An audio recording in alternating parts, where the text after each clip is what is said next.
trenches. We shall fight on the landing ground.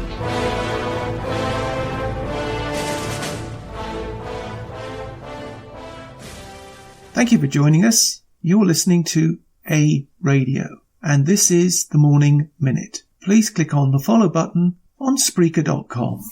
Today, I'm going to talk about something which, really and truthfully, I wonder how long we're going to be able to talk about it in Canada, bearing in mind that these anti-free speech bills are going through Parliament right now. I just want you to think about that. How long can we go on before we can't talk about these things because they are considered racist? Young girls getting raped in the streets in Europe, but we can't talk about it because it's racist. Just a thought. Anyway, I'm going to talk about today's subject.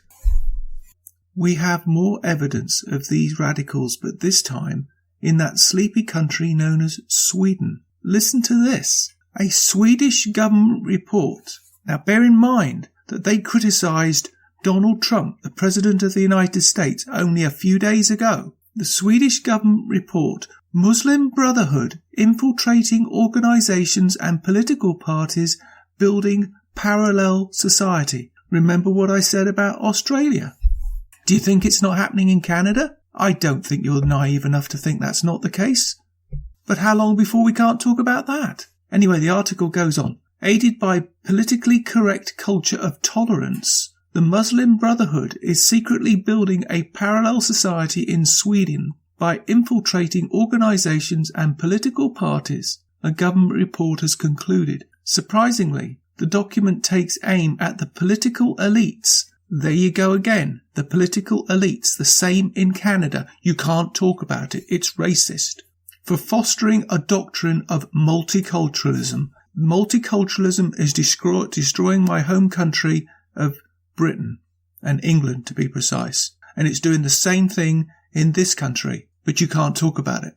The political elites for fostering a doctrine of multiculturalism and silence, which can help facilitate nefarious ends of anti-democratic organisations such as the Brotherhood.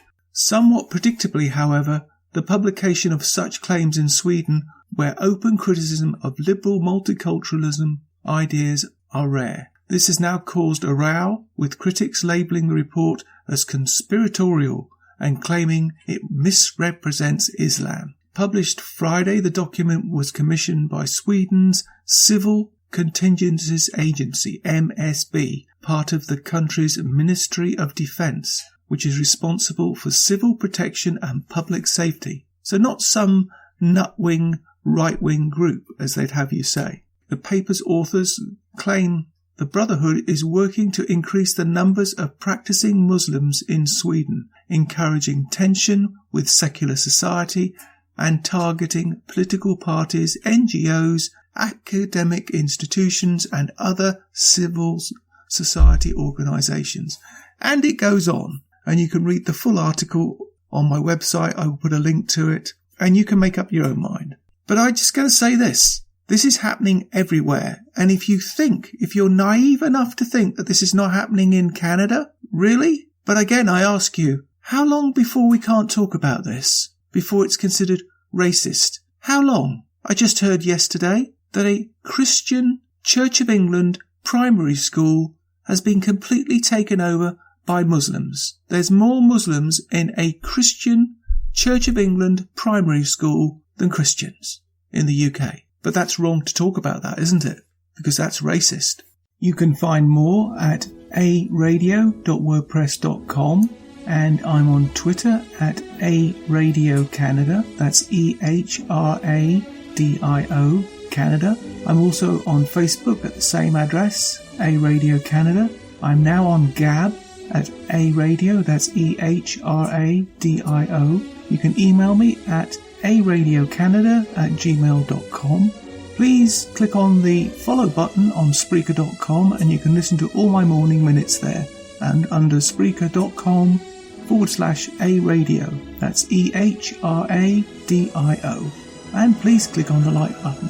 You can find all my podcasts and all my morning minutes at aradio.wordpress.com and click on the Morning Minutes tab.